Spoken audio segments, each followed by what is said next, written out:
Bonjour, je suis Adel Qdidi, enseignant de programmation objet avec Java. Alors dans cette vidéo, on va essayer de présenter le concept de polymorphisme. D'accord? Alors le polymorphisme en fait c'est un concept qui complète l'héritage, hein. Ça n'a pas peut-être de sens de pouvoir parler de polymorphisme sans héritage. Je vais vous montrer tout à l'heure comment. Ok. Euh, En fait, la question qui se pose, c'est quoi une méthode polymorphe ou bien un traitement qui est polymorphe, c'est-à-dire c'est le fait peut-être d'exploiter ce traitement qui se trouve dans des classes différentes dans une hiérarchie d'héritage. Donc le polymorphisme permet de manipuler des objets sans connaître précisément leur type. Si tu as une méthode ou un traitement, alors le même traitement pourrait être appelé par rapport à différents objets de différentes classes, euh, sans connaître chaque fois à quelle classe appartient la méthode que vous avez appelée. Et donc ça, on exécute le contenu de cette méthode est exécuté chaque fois par rapport à un type d'objet différent. Bon, il vaut mieux travailler sur un cas concret, sur un exemple. Alors, supposons on a une classe personne, on a travaillé dans une vidéo précédente, on a créé la classe personne, comme ça, nom, prénom, avec le constructeur, une méthode affiche. On a créé également la classe étudiant et on a mis moyenne étudiant, constructeur étudiant, etc. Là, je peux supprimer cette méthode-là, affiche étude, puisqu'on l'a remplacée par la méthode qui a été redéfinie, la méthode qui s'appelle affiche. Et on a utilisé également la méthode main pour voir un tout petit peu l'affichage qu'on peut faire par rapport à un étudiant, une personne, etc. Ok.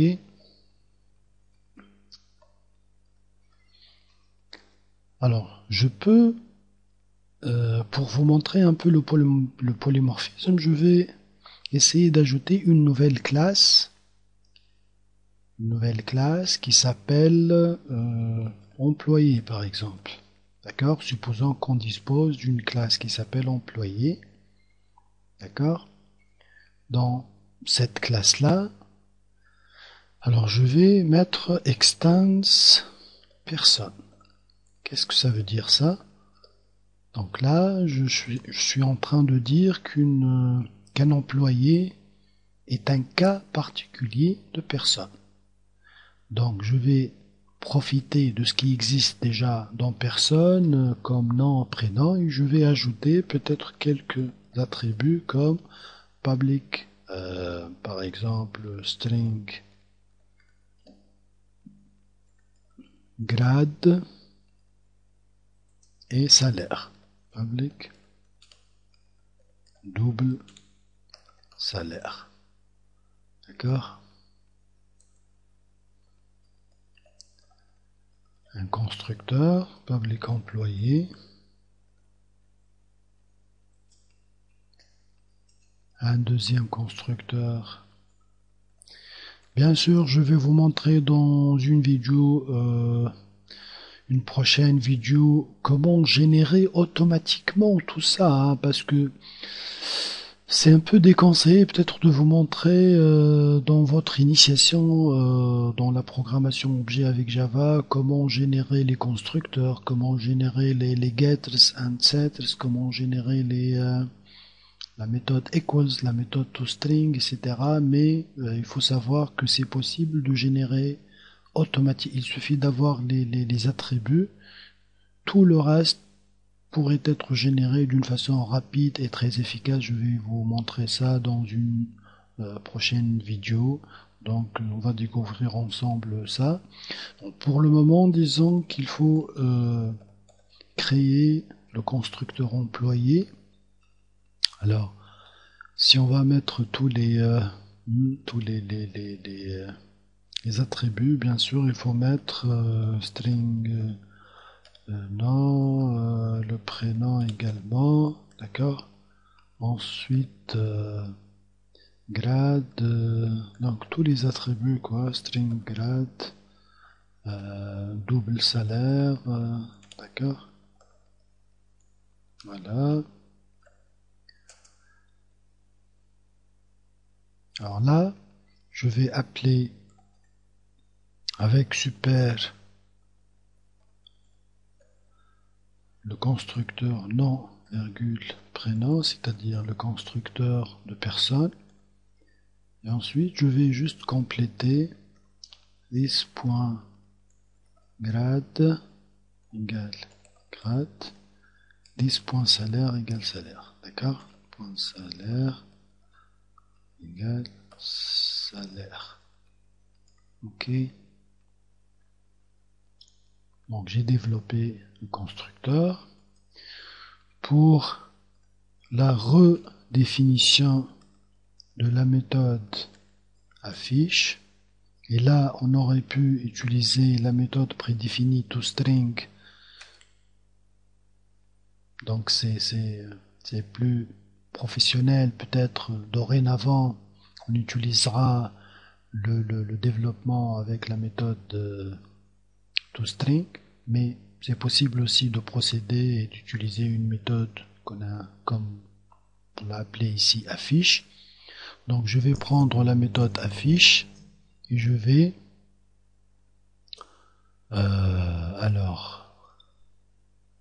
je vais afficher donc les données. Je peux exploiter ce qui a été déjà fait, comme je peux out.println.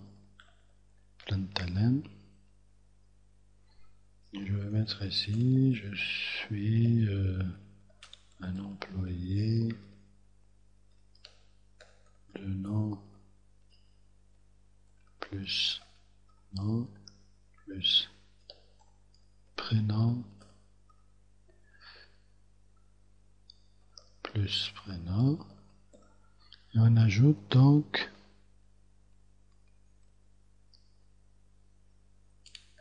grade plus grade plus de salaire, ou ayant un salaire, on peut concevoir le message comme vous voulez. Donc plus salaire, d'accord, point virgule. Voilà, le message donc il est complètement défini. L'affichage, on souhaite mettre je suis un employé de nom, par exemple Ayedi, prénom Ali, de salaire 721, de grade ceci, cela, etc. Ok. Alors supposons on a fait ça.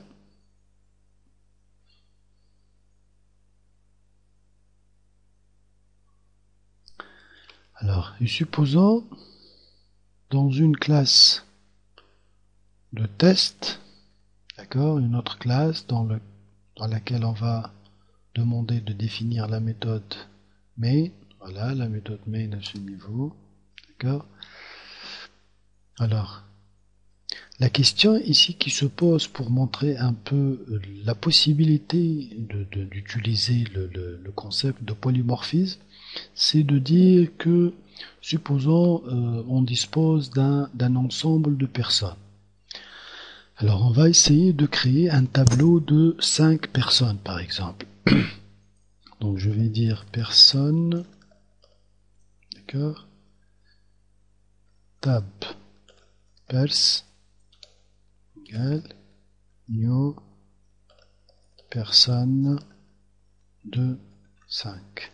Ok, on a un tableau de 5 personnes. Voilà. Donc ça manque les crochets ici. Voilà. Ensuite, on va remplir ce tableau. Alors, comment on va le remplir? On va dire tab pers de 0 égale new personne. Je vais donner l'exemple de souci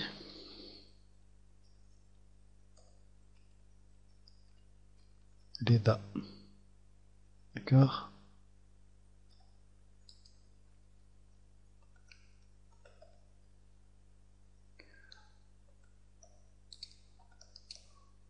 Alors, je vais mettre 5 lignes et ensuite je vais changer ça. Alors table de 1, supposons, je vais mettre ici un étudiant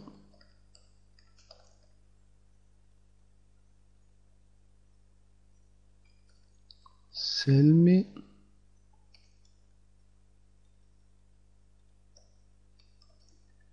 Alia par exemple, et bien sûr on doit préciser la moyenne, 75.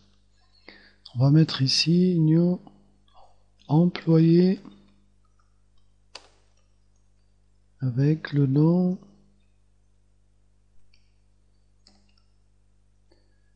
Kefi Semi Grade